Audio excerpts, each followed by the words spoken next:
Buenos días, querida y respetable audiencia. Muchísimas gracias. Nuevamente les doy la bienvenida en esta ocasión a esta nueva conferencia que siempre tratamos de invitar a los expertos en el tema, que son muy interesantes y para que nos sea de utilidad a todos nosotros. El día de hoy tenemos en la videoconferencia a la doctora Matiana Ramírez Aguilar. Ella es médico especialista en epidemiología, maestro en ciencias en salud ambiental y tiene el doctorado en ciencias de la salud de epidemiología. Y tiene una gran experiencia en el manejo de estos casos del COVID. El tema de hoy se llama Control en emergencias sanitarias en el caso de la pandemia. Adelante, Mati, muchísimas gracias, aprecio tu participación y te dejo el micrófono, por favor. Muchísimas gracias por la invitación a compartir con ustedes esta mediodía, ya podríamos decir que la tarde del viernes. He preparado unas láminas para apoyarme un poco en lo que voy a estar comentando con ustedes y posteriormente creo que podríamos tener un enriquecimiento con una discusión más amplia. Si me pueden poner la presentación, muchísimas gracias. La siguiente, por favor. El tema es muy apasionante y quizás yo me apasiono mucho más por tener la posibilidad de tener experiencia en estas áreas y haber compartido las experiencias de otros países a nivel internacional. Entonces, déjenme comentarles que las emergencias sanitarias o las emergencias en salud pública, se enfocaban de otra manera en el pasado, ¿no? En los años del siglo pasado, pues lo que se decía era, estudiamos el caso de algunas personas que han padecido ciertos padecimientos. Sin embargo, actualmente se ha ido mejorando y se ha ido modernizando el abordaje para este tipo de situaciones. Entonces, les voy a compartir algunas cifras muy rápidamente, algunos datos históricos y algunos conceptos básicos primero. Posteriormente hablaré de un resumen de cuál es la situación del COVID-19 que actualmente estamos luchando a nivel mundial. Y finalmente hablaré de algunos aspectos de bioseguridad personal en el trabajo y mencionaré algunas cosas de bioseguridad para el personal de salud. Actualmente, entonces, estas emergencias sanitarias se han venido observando en incremento, en particular por todo el movimiento, la movilidad, el intercambio económico, el intercambio social que hay a nivel mundial. Anteriormente, una epidemia podía quedarse muy localizada porque no había una conexión a nivel mundial. Y les puse en la parte superior este dibujo de un documento de la Organización Mundial de la Salud, en el que nos están ejemplificando cómo tenemos la posibilidad de conectarnos de un punto a otro del mundo a través de los vuelos, ¿no? Y entonces, en los vuelos, pues van tanto las personas sanas, que habitualmente eso es lo que esperamos, que los vuelos vengan puras personas sanas. Sin embargo, llegamos a tener personas enfermas y con las enfermas pues viajan los patógenos. Es muy importante tener la visión de que estas amenazas a la salud pueden ser incrementadas por las dinámicas, en particular de la urbanización, de las necesidades de las conexiones y las intercambios importantes que son los conflictos armados. Perdón. Entonces, para responder a estas emergencias sanitarias actualmente, tenemos que tener una preparación importante como grupo interdisciplinario con el fin de responder de una manera segura y efectiva. Quiero hacer énfasis en ese punto, segura, segura, y es segura porque tenemos que protegernos nosotros primero, quienes atendemos a los enfermos y quienes atendemos las actividades de grupos sociales antes de que podamos atender a esas mismas personas, porque si nosotros no estamos sanos, nosotros no podremos atender a los demás, ¿no? Y me recuerdo muy bien que cuando uno sube al avión, a uno le dicen, voy a dar las instrucciones de seguridad para el vuelo, y en una de ellas nos dice, ¿no?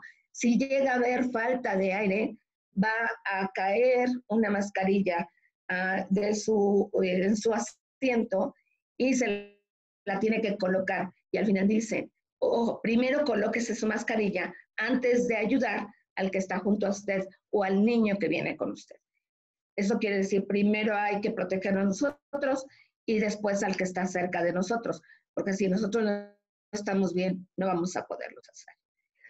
Los primeros actividades que se hicieron para atender estas emergencias de manera coordinada fueron los eventos que iniciaron en 1970. Y en esa época empezaron a identificarse con mucho más certeza, porque además los métodos analíticos mejoraron, los patógenos que habían sido descubiertos y se cuentan por miles de patógenos, y entre ellos el 70% de los mismos son de origen animal. Son zoonosis, lo que le llamamos zoonógenesis, nos transmite un animal. Un animal es el hospedero original. De ellos tenemos dos teorías que todavía se manejan como teorías, el asunto del tema del ébola y el del VIH en 1976 y 1973. De manera intuitiva, primero se vio que podría haber sido por algún asunto de mordedura por algún animal, y después se comprobó haciendo el análisis retroactivo de los primeros pacientes de cada una de estas enfermedades. Ahora bien, en la siguiente diapositiva les muestro este diagrama también de la OMS. Ahí tienen ustedes la fuente, lo pueden bajar. Es un manual muy interesante y muy, muy, muy fácil de poder seguir para poder hacer todas las actividades de preparación, de atención antes, durante y después de una epidemia y de una pandemia. Ustedes ven aquí el desglose de cada una de las principales eventos o brotes que hemos tenido, que son muchos más. Estos son los más significativos desde el 2000 hasta el 2017. Este documento se publicó en el 2018 y tiene el análisis de varios de estos padecimientos. Tiene, por supuesto, el ébola, tiene, por supuesto, el H1N1, tiene lo que no sabíamos que podía suceder con el Aedes aegypti, que era el Zika, el dengue. También tenemos ahí los eventos de cólera, que empezaron con Haití y que posteriormente se diseminaron y que nos tocó a nosotros en el 2013 en el inicio, en el estado de Querétaro. Digo, de Hidalgo, perdón, fue de Hidalgo, no de Querétaro. Y me tocó atender la parte de monitoreo ambiental en esa pandemia o en esa epidemia de cólera que después se transmitió a otros países. Lo interesante también es que aquí se muestra la evolución de los grupos de expertos que se han ido formando a lo largo del tiempo para poder atender estos eventos que de inicio se presentan como un brote local, avanza hacia una epidemia que también puede ser local o regional y termina en la clasificación de pandemia cuando ya está en todos los continentes del mundo. Entonces, el primero en el 2000 que se establece es el del grupo de vacunas, del grupo de expertos de vacunas, el GAVI, y ustedes lo van a ver en las publicaciones de la OMS, en los documentos de postura para vacunas, que primero se discute en el grupo cómo va avanzando el padecimiento, y seguramente vamos a tener en principios del año una actualización de sarampión, porque estamos en la etapa cíclica de cada 5 años que vemos repuntes de sarampión en diferentes partes del mundo. También tenemos el inicio en este año de la formación del grupo de atención de brotes para tener una alerta y una atención temprana o respuesta temprana. Este grupo, esta red de grupo de trabajo, participan todos los países, por supuesto México está incluido, y lo que dictan son todos los lineamientos que se requieren para la atención de cada una de las etapas de una epidemia de una. En el 2005 se hace la actualización del Reglamento Sanitario Internacional. Aquí ustedes lo ven por siglas en inglés. Pero el Reglamento Sanitario Internacional no inicia en este año. Inicia a principios de los 1960 más o menos. Y en este primer Reglamento Sanitario Internacional solamente se enfocaba a 3 enfermedades básicas. Cólera, plaga, peste y fiebre amarilla.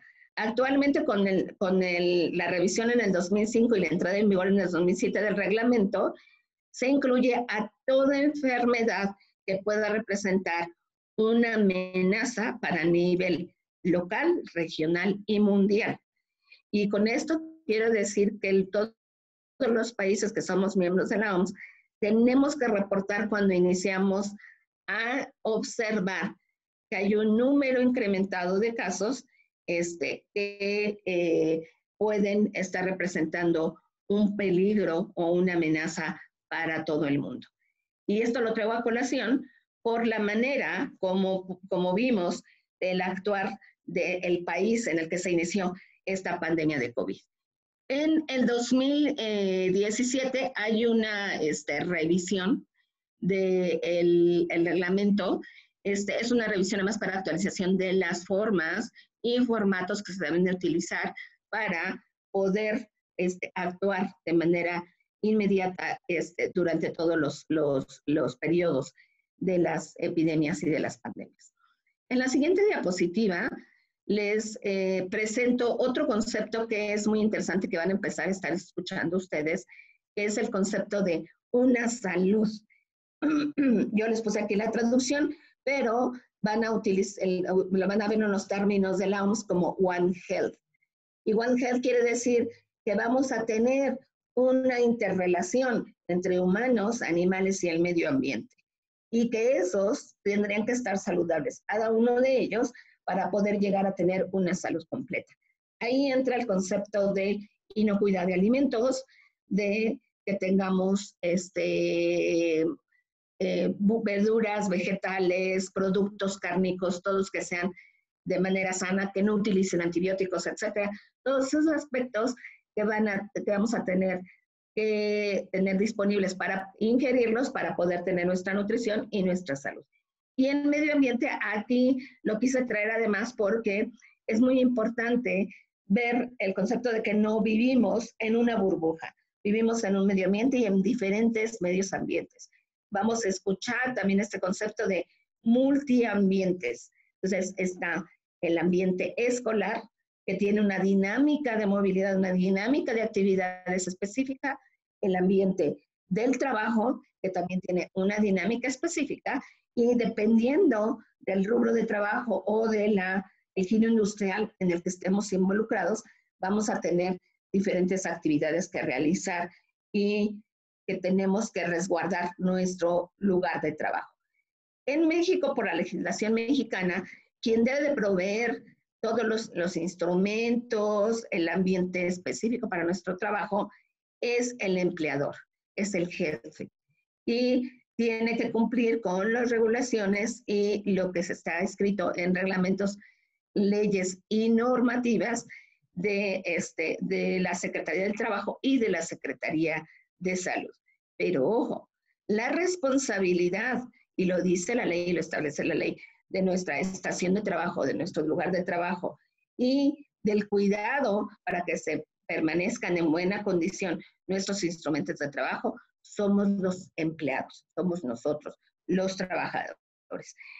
Entonces, cuando hablamos de un ambiente sanitizado, de un ambiente limpio, es una responsabilidad compartida y una parte, el empleador, el trabajador, el coordinador, el jefe de una asociación va a tener y a procurar que tengamos toda la limpieza y sanitización de una instalación y de nuestros escritorios, nuestros equipos de trabajo, pero nosotros tenemos la otra parte de la responsabilidad de mantenerlos limpios y de tener a la mano lo que se requiera para mantenerlos limpios, y esa es también un trabajo de bioseguridad. Y bueno, la salud humana, que aquí entra el trabajo tanto de la salud pública como la salud individual a nivel de la atención clínica de los pacientes. La siguiente, por favor. La otra parte que me interesa mucho comentar con ustedes son estos consejos, estos conceptos que incluyen desde el riesgo biológico. El riesgo biológico incluye dos aspectos. Uno, que esté presente el patógeno, y otro, que se lleve a cabo el contacto o la exposición de la persona. Y esto es importante porque si podemos evitar y podemos identificar tempranamente cualquier enfermo de COVID, lo que vamos a hacer es que vamos a tomar medidas para minimizar el contacto con otra persona y que le pueda transmitir la enfermedad. Y el otro asunto es todas las actividades que tenemos que hacer para poder resguardarnos de una persona potencialmente enferma o de un portador, que es lo que ahora va a jugar en la transmisión de la enfermedad, o está jugando un papel importante en la transmisión de la enfermedad. Tanto las personas que están recuperadas y que algunas han tenido actividad todavía de alguna cantidad del microorganismo de cadenas de RNA del COVID en el organismo hasta por 27 días. Y hay algunos por ahí que han dicho que han identificado hasta más de 29 días. Entonces, teóricamente, en la generalidad, lo que se tardan en recuperar y ya no presentar positividad del patógeno son 14 días, pero puede ser un poco más largo. Ya platicaremos en la discusión y ustedes tendrán oportunidad de darme su punto de vista al respecto. Y bueno, lo que son las características de los agentes biológicos, cómo se produce una infección, y lo más importante para nosotros para poder establecer los mecanismos, protocolos, es que reconozcamos muy bien la cadena epidemiológica. Y la cadena epidemiológica es la secuencia de elementos que se enlazan, por eso se llama cadena, en la transmisión del agente biológico desde la fuente de infección, desde donde inicia a correr el patógeno, hasta el huésped susceptible y la eliminación del huésped susceptible, y cómo está en cada uno de esos eslabones dibujada el lugar en donde nos movemos, en donde hacemos nuestros actos, etcétera, y que todo esto muy bien estudiado va a determinar que sí exista la infección o no, o que podamos prever más el número de casos que se puedan presentar por una transmisión. La siguiente, por favor.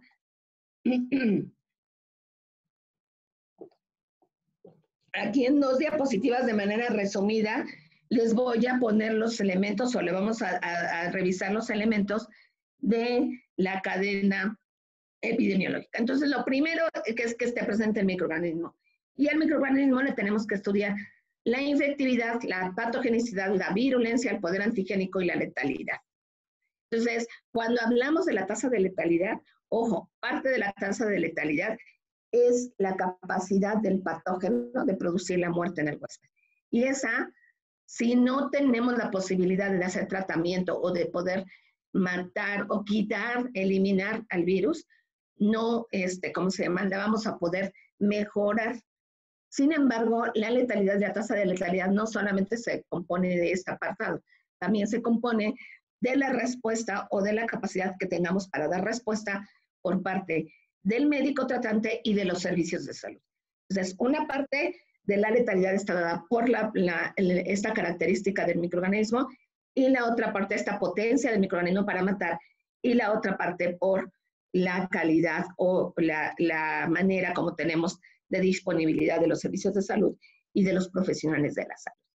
De la fuente de infección tenemos que estudiar si es animado o inanimado.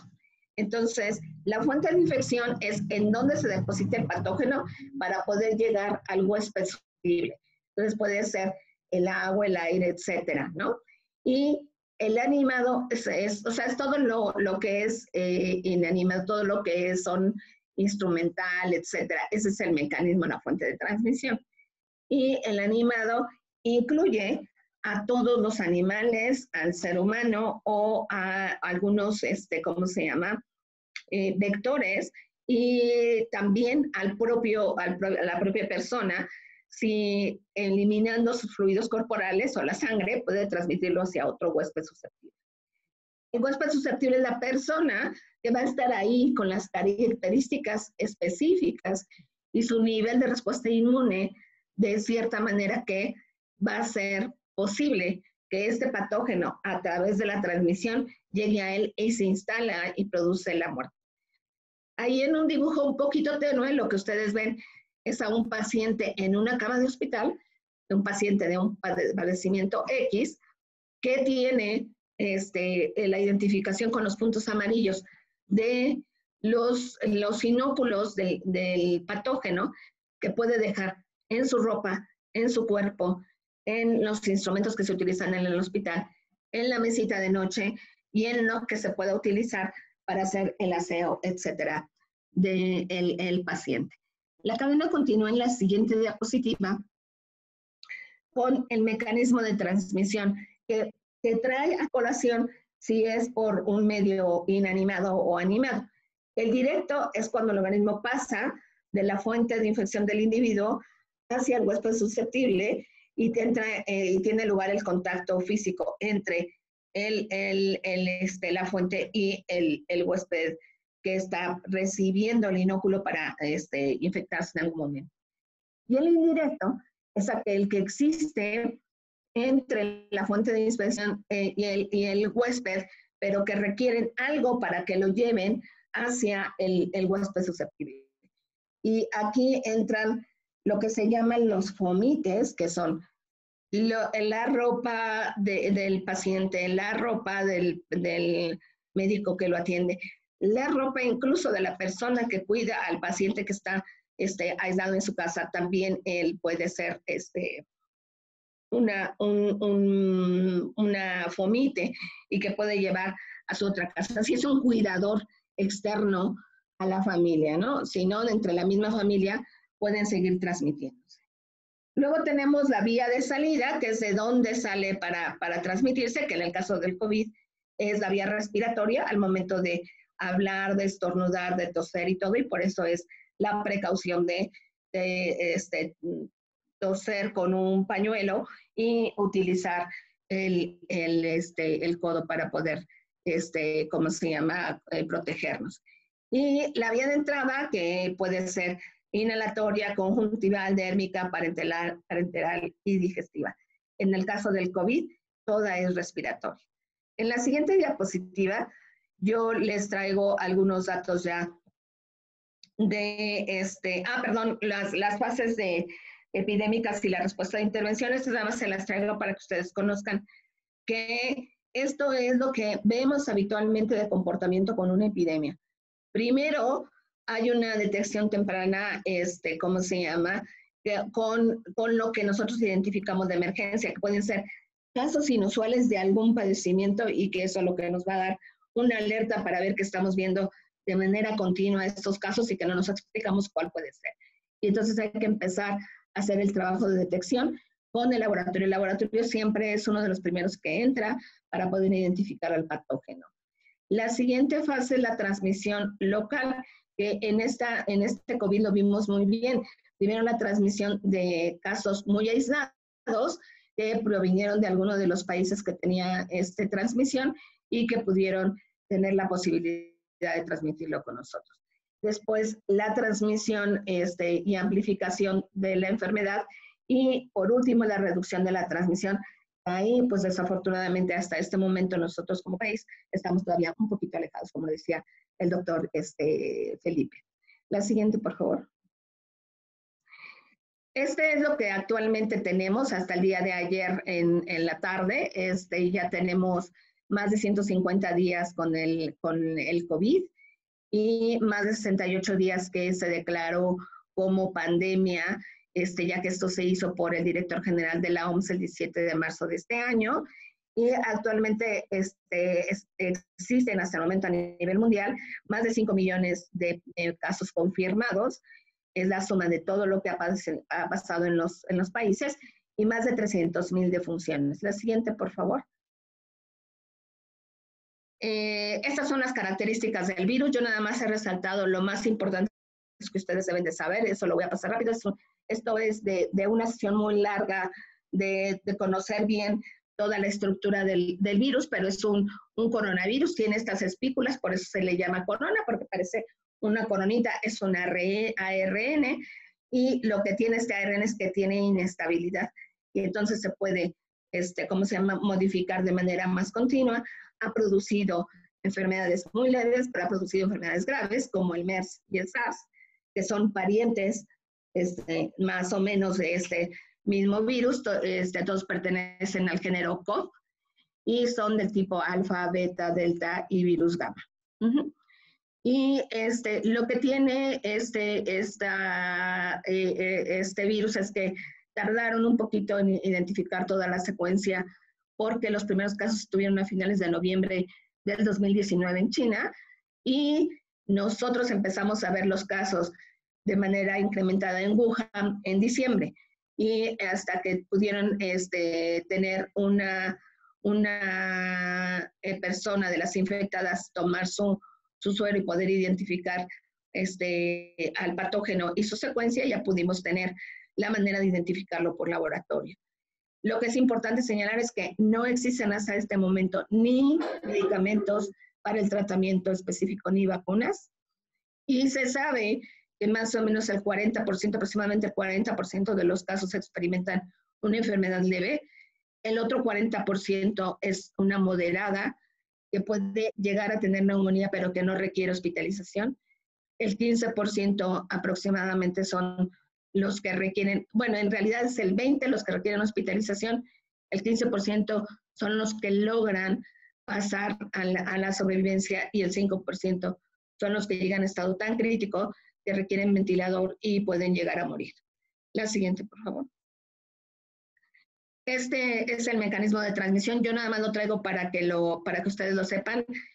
Ahí está la información histórica. El doctor Fluch es quien hace los primeros estudios de esta diseminación, y vean ustedes, esta fotografía ya está siendo utilizada de manera masiva en medios, pero es tan vieja como lo que hizo el doctor Fluch en 1890, y lo que estamos observando es que la transmisión es por ahí. O sea, la salida para poder transmitirse es la salida de la vía respiratoria de una persona enferma, y puede llegar hasta 1 metro, 1,5 metros, y de manera preferencial se pide que la distancia que hay entre una persona y otra sea de preferencia hasta 2 metros, de manera circunvecina, no nada más con los brazos, sino es de manera circunvecina. La siguiente, por favor.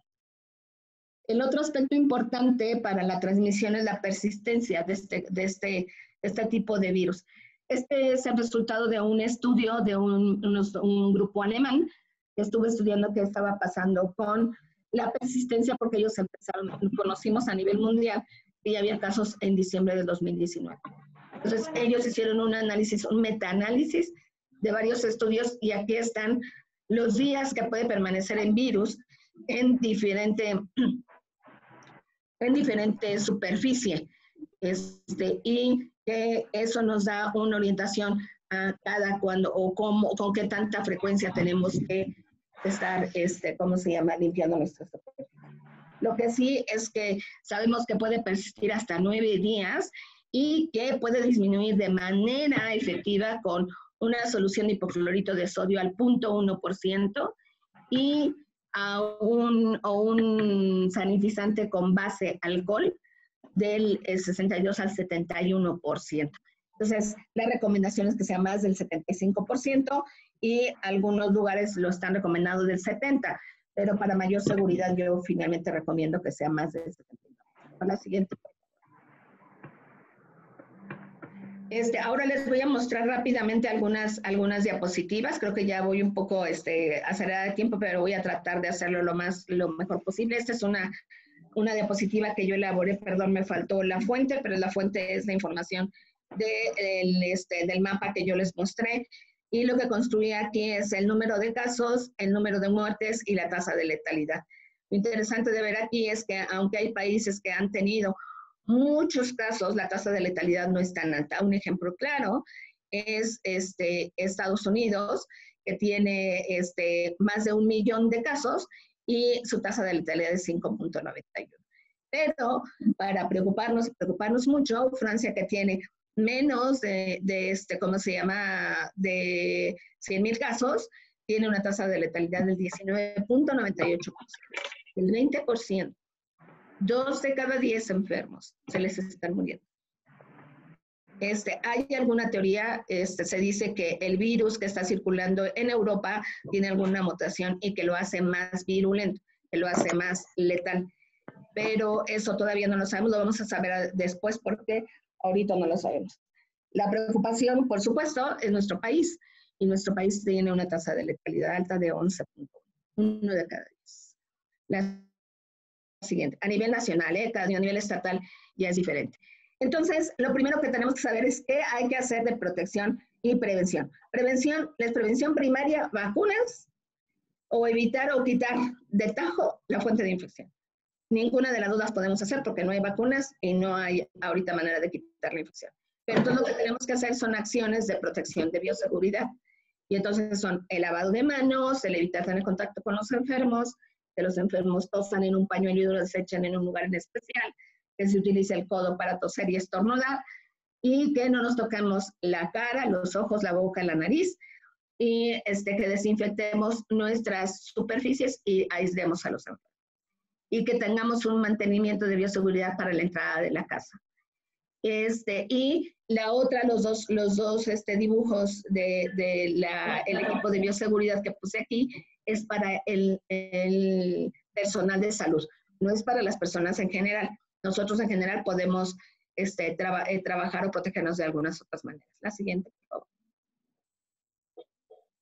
Y hubo trabajo que se ha hecho desde el inicio de esta pandemia. A principios de marzo, la OMS presentó este protocolo para poder estar listos en los lugares de trabajo para protegerse contra la transmisión del coronavirus, del COVID-19, y también publicó infografías para poder anunciar que había que tener precauciones con este padecimiento. La Secretaría de Salud y la Secretaría del Trabajo en nuestro país también anunciaron una guía muy sucinta. A mi gusto falta un poquito más de profundidad, pero pone los puntos esenciales para tener la prevención de la propagación durante la pandemia. La siguiente, por favor. Esta es lo actual que estamos viendo en la evolución de la epidemia en México. Esas son todas las entidades federativas hasta lo publicado el día de ayer. Les comento que los datos tienen un desfase como de unos 2 o 3 días. Eso es por notificación. Es algo que en epidemiología sucede, pero aquí les dejo para que ustedes vean cuál es la forma de la curva. Ajá, y tiene todavía picos y estamos esperando todavía que nos respondieran de los sospechosos si van a ser o no casos. En este momento ya tenemos más de 80,000 casos y entonces hay que todavía seguir vigilando muy bien y no podemos bajar la guardia porque todavía tenemos posibilidad de transmisibilidad. La siguiente. Es por cada uno de los estados. Les van a dar la presentación. Ustedes pueden ahí ver los datos duros, primero en la tabla del lado derecho, y en la del izquierdo yo hice una gráfica con el número de casos y la tasa de incidencia. Es el número de casos entre la población total de cada una de las entidades federativas, porque ya se ve diferente el asunto. Y entonces podríamos priorizar Si nada más vemos el número de casos, que los estados que tienen más transmisibilidad serían Ciudad de México, Estado de México, Baja California, Tabasco, Veracruz, etcétera. Pero cuando vemos los puntos, los estados que tenemos que tener mucho cuidado todavía somos la Ciudad de México, Tabasco, Baja California, Quintana Roo, Veracruz, Sinaloa y Estado de México. Ajá. Los demás, claro que tenemos que tener precaución, pero los de prioridad y los de mayor riesgo, podríamos decirlo, si lo vemos de esta manera con la incidencia, son estos. Cada una de las entidades federativas está tomando diferentes aspectos para ver el semáforo, lo que van a decir, cuáles están en mayor riesgo. La siguiente, por favor. Ya son muy poquitas, nada más les quiero comentar que se publicó el acuerdo para poder regresar a las actividades. Las actividades podemos regresar, yo creo que si somos lo suficientemente maduros para poder implementar todas las acciones de protección y de bioseguridad, podemos regresar. El acuerdo que se publicó el 14 de mayo dice que se tienen que elaborar los protocolos para cada lugar de trabajo, y sabemos que por Ley Federal del Trabajo, el deporte está clasificado como una ocupación, una actividad profesional y ocupación que debe de tener estos protocolos. O sea, incluso por normativa tienen que tenerlo. La parte de abajo es una clasificación que yo establecí, se lo compartí al doctor Gómez Ballesteros, que se tiene primero que hacer una vigilancia. Son dos aspectos importantes. La vigilancia, por eso pongo el que tienen que detectar de manera temprana los casos, y la intervención y la prevención. Es qué se tiene que hacer cuando se detecta un caso, y la otra, qué actividades de sanitización y de limpieza diaria o 3 veces al día de cada una de las zonas de trabajo y de los equipos de trabajo. La siguiente. La siguiente. Bueno, este es el contenido que tiene la OMS porque todavía no tenemos un machote de un protocolo. La Secretaría de Trabajo volvió a sacar algunos lineamientos que podemos consultar, pero este es el de la Organización Mundial de la Salud y está hecha primordialmente para la seguridad. Vuelvo a la palabra seguridad, y lo más importante es evitar el contagio y la propagación de la pandemia. Aquí están los aspectos que se deben de tener: la higiene de manos, la higiene respiratoria, el distanciamiento, la limpieza y desinfección periódica, que he repetido constantemente, la comunicación de riesgos. Por favor, comuniquen claro exactamente qué está pasando en cada centro de trabajo y qué debe realizarse cuando se identifica un caso de COVID. Háblanle al médico y decirle que tiene que estar en su casa hasta que no se vea que es seguro. Y la última, me parece, que es la siguiente. Estos son algunos aspectos claves que hay que primero estarse vigilando, que no tengamos temperatura, que no tengamos signos de alerta, que hay que lavarnos las manos, ponernos ropa limpia, si salimos y cuando entremos tenemos que cambiarnos de ropa, etcétera, utilizar protección personal. Crean o no, es muy importante que nos usemos cubrebocas, y si es posible, y no utilicen anteojos, pongan gogles, y que son las zonas en donde puede entrar la infección. En el lugar de trabajo, la distancia, la limpieza otra vez, y tratar de no llevarse las manos a la nariz y la boca. Y al regresar del trabajo, hacer otra vez la limpieza, lavar de manera independiente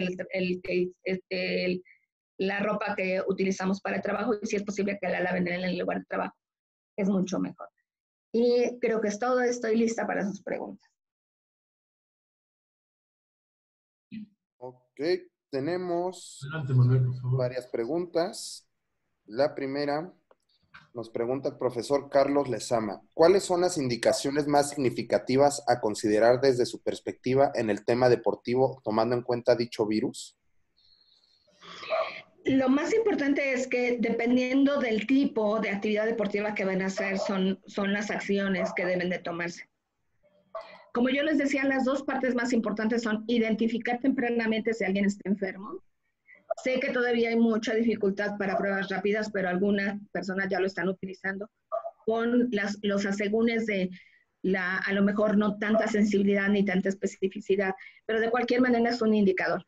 Otro indicador que les aconsejo es que hagan la oximetría digital, es un signo que ahora se está identificando que se le llama hipoxia silenciosa.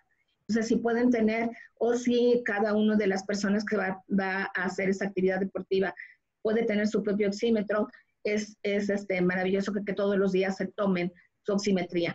Si ven un declive de la oximetría, puede ser que no tengan muchos síntomas, y eso es lo que estamos viendo en los casos. De repente empiezan con dificultad respiratoria, dolor, entran al hospital o tienen una evolución muy corta y desafortunadamente varios de ellos fallecen. Entonces hay que hacer una detección temprana. Y la segunda es mantener siempre todo lo que es reiterar el lavado de manos, ¿cómo se llama? El no tener contacto con personas enfermas, y si podemos utilizar y podemos invertir en el cubrebocas, la careta o los gogles. Si utilizamos anteojos, de todas maneras no estamos protegidos. Tiene una abertura, entonces la careta es ideal para poder trasladarse. Potencialmente dentro del lugar donde estén haciendo las actividades, eso va a ser muy complicado, traer una careta y estar haciendo la actividad que vayan a hacer. Pero para el traslado, para la entrada en el lugar de trabajo, etcétera, hay que hacerlo. Y el otro aspecto es que en la instalación sea sanitizada y sea con limpieza todos los días. Otro punto importante y que se está haciendo en muchos lugares son los tapetes sanitarios a la entrada, con hipoclorito de sodio, una esponja, pasan, pisan y entran al lugar de la actividad. Nos pregunta Paola Nogueira, ¿qué opina del estudio fase 1 de la vacuna vectorizada AD5 para COVID-19 con 108 participantes, publicado el 22 de mayo en la revista científica The Lancet? Las vacunas es un tema bastante complejo. No quisiera abordar uno en particular porque hasta este momento hay cerca de 100 proyectos de vacuna a nivel mundial, y que la OMS está avalando estos protocolos para poder realizarse. Y tenemos pocos que están empezando con fase 1. Las fases de los estudios clínicos son 4 fases. Y la fase 1 es cuando solamente se aplica a personas voluntarias y se aplica en muy poca cantidad. Incluso puede hacerlo en 10 o 20 personas y sacar algunas conclusiones en cuanto a efectividad y seguridad. Lo que va a obtener son los niveles de respuesta de los IgG y IgM específicos, que aún no tenemos un método de detección específica para ellos a nivel mundial, uno que sea acreditado por la OMS. Entonces hay que tener cuidado con los que se están utilizando y que de pruebas rápidas que de PCR, porque esas ya son cuantitativas, pesan cuánta respuesta inmunológica estamos teniendo. Y la segunda apartado es de seguridad, pero si las 10 personas que están entrando en nuestro estudio fase 1 fueron voluntarias y son personas que tienen algún aspecto de preocupación que no nos van a dar una evidencia de una población muy grande, los resultados de fase 1 tenemos que tenerlos y considerarlos con mucha precaución. Tentativamente, lo que vemos visualmente es que están siendo efectivas. Pero tendríamos que esperarnos a la fase 2 y a la fase 3 al menos, porque en la fase 3 ya tienen que estar incluyendo miles de personas para hacerles la prueba. Y con eso minimizamos los sesgos y los errores de selección. Entonces, porque esos deben de ser aleatoriamente, etcétera. Y entonces eso lo minimizamos de manera selectiva. Creo que si entramos a lo específico de cada vacuna, podríamos tardarnos mucho, porque tendríamos que describir desde cómo están elaboradas las vacunas. La otra cosa que es cierto es que quienes hemos estado en las áreas regulatorias de los países, lo que conocemos es que el desarrollo de una vacuna normal sin tener una emergencia, es de aproximadamente 20 años. Y ahorita con el procedimiento corto que está aprobado por los países con la OMS, ese procedimiento se acorta a 12 a 18 meses. Si hablamos de ese tiempo, la vacuna la vamos a tener disponible hasta el año que entra. No creo que podemos tenerla a fin de año, pero va a ser muy aventurado el usarla yo les dejaría como de recapacitación y de concertar con la almohada si se vacunan o no. Yo particularmente creo que es importante tener más información. Nos pregunta María de Los Ángeles. Hay muchos comentarios sobre 5G y la presencia de esta infección, incluso datos de que están quemando antenas en Europa. ¿Qué hay al respecto? Este tema en particular, yo apenas lo empecé a observar. No tengo muchos elementos para dar la respuesta, pero me encargo de poder tener y recabar toda la información. Me lleva el día de hoy y yo se la voy a poder pasar al doctor Felipe. Nos pregunta José Nicolás Romero. ¿Cuándo sería conveniente comenzar con las actividades deportivas masivas? ¿Se referirá a que tengan público y todo, Felipe? Probablemente sí. Sí, ok. Si esa es la pregunta, que haya una concentración grande de personas, yo creo que no es conveniente empezar en lo que resta del año. Se podría aventurar el asunto a que pudieran empezar en los últimos meses de este año, pero tendríamos que esperar a ver la respuesta. Si pudiéramos ver la gráfica de todos los casos, lo único que quisiera comentarles, que ya no les comenté, es que se dice, y eso es solamente intuición, es que a priori es que el día 10 de mayo potencialmente nos reunimos, aunque sea de manera familiar, en pequeños núcleos familiares, con nuestras mamás y esa. Y entonces, si nosotros nos vamos y vemos el 10 de mayo tenemos un piquito. Y tendríamos que pensar que si la gente aquí se acumuló, estuvo en la fiesta, y el periodo de incubación promedio es de 7 días, si vemos al día 17, vemos otros picos. Entonces, potencialmente se esté confirmando que las personas que se reunieron, grupos que se reunieron en el 10 de mayo, sean de los casos, algunos de los casos que tenemos en los picos subsecuentes. Esto es una muestra de la alta transmisibilidad, esa no la vamos a bajar. El virus no respeta a nada, ni a las actividades, ni al nivel socioeconómico, ni a nada. Entonces, si analizamos esta información, que son los datos duros, sea cual sea la totalidad de los datos, porque esos son los datos que son datos abiertos, los oficiales de la Secretaría de Salud. También ahí está el enlace, ustedes pueden bajar la base de datos y hacer el análisis de los mismos, pero lo que yo veo aquí es que sí hay repuntes con fechas significativas, en las que nosotros como actividad, como mexicanos, nos gusta reunirnos, y es muy difícil, ¿no? Porque el día del 10 de mayo, Día de la Madre, para nosotros en México, es tan importante que no dejamos de ir. Podremos tener lo que quieran, pero no dejamos de ver a nuestras mamis, ¿no? Pero creo que potencialmente pudo haber tenido un impacto. Nos pregunta María de Los Ángeles. Hay comentarios y acciones de la población sobre que consideran que la información incrementa el pánico. ¿Cómo podrían reducir este impacto quienes dan la información, ya que se han cerrado clínicas incluso porque la gente no cree?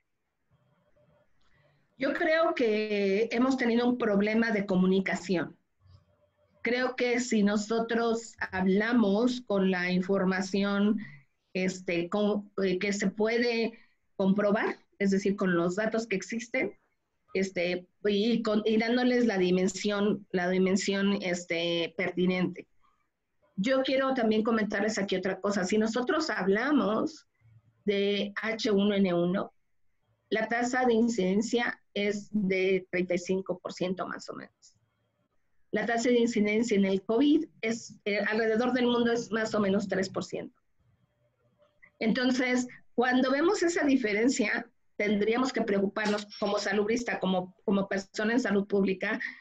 Yo creo que tendremos que tener más preocupación por algunas otras enfermedades, y potencialmente tenemos casos mucho más graves por neumonías por H1N1 o por alguna de las otras influencias, no solamente la H1N1. o de unos o alguno de los otros virus. Sin embargo, sí es importante que cuando nosotros transmitamos la información, la hagamos con la dimensión que debe de hacerse. ¿Cuál es la clave para el COVID o cuál es el asunto para el COVID?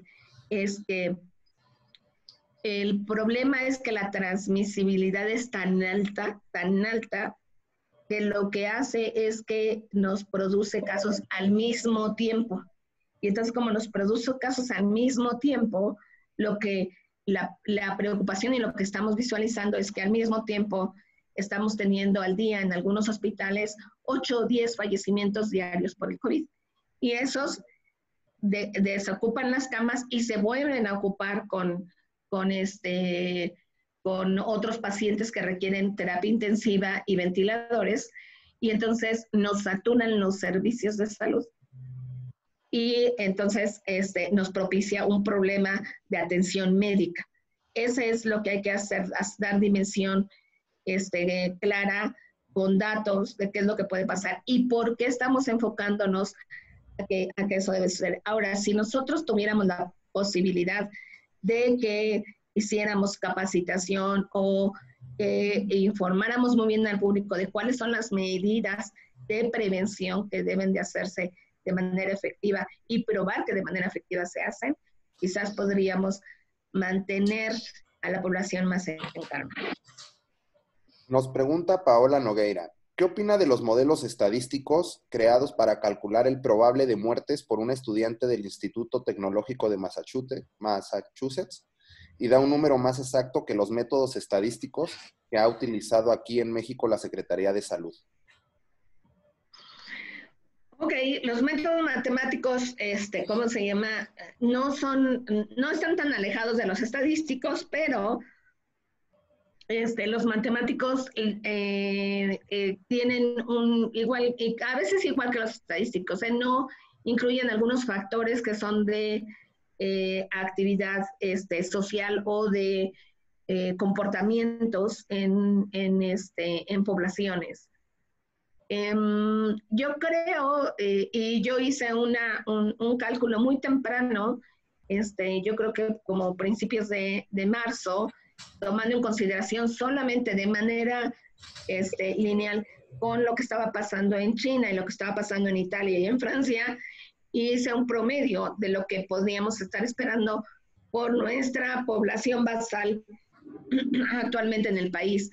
Y a mí en aquel momento, ¿cómo se llama?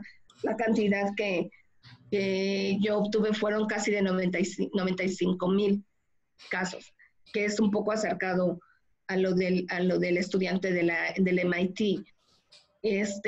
Siempre las matemáticas, pues por algo son las ciencias exactas, ¿no? Entonces, si le ponemos los datos que debe de requerir el estimador, van a tener un dato importante. Lo que tenemos incertidumbre es los comportamientos, etcétera. Pero si tomamos esa cifra que es más alta de la que actualmente estamos viendo con los modelos de nuestro país, lo que pudiera ayudarnos es a ser más restrictivos o más conservadores para poder minimizar más ¿cómo se llama? La transmisibilidad, la transmisión. Y entonces creo que sería mucho más efectivo para pasar de mejor manera esta pandemia, ¿no? Pero es una decisión que no se hace a nivel personal, se hace a nivel institucional y de gobierno. Leti Flores nos pregunta, usted comentó que hay algunos que siguen saliendo positivos hasta 28 días después, pero ¿qué pasa con los pacientes que salen positivos aún 6 a 8 semanas después, sin patología de base? ¿Jóvenes menores de 25 años siguen siendo vectores? Sí, mientras tengan fracciones de RNA del virus que, ojo, la prueba de laboratorio por PCR solamente detecta todas, las que son a nivel privado y las que son a nivel público, detectan solamente 3 proteínas del ARN. Y si detecta una de esas, está con posibilidad de infectar. ¿Qué es lo que tiene de diferencia? Es que potencialmente el inóculo que puede estar expulsando en su saliva, en sus secreciones, es menor para poder producirse una enfermedad. Pero si encuentra un huésped susceptible con una enfermedad grave y con una inmunidad muy baja, aunque sea con un inúnculo bajo, puede enfermarse esa otra persona. Entonces, es importante que esa persona que siga apareciendo tiene que seguir utilizando cubrebocas porque él tiene que protegerse y tiene que proteger a los que están cerca de él. Pues, Mati, muchísimas gracias. Siempre para mí es muy importante invitar a personas que son líderes de opinión, expertas en lo que estamos viviendo en este momento del COVID. Y tu comentario y tu información nos lleva mucho que todavía aplicar. Sí, y con todo esto, y como bien señalaste, el documento que me compartiste, lo vamos a hacer difusión en todas las redes sociales para que tengan el cómo retornar a la vida nueva, normal.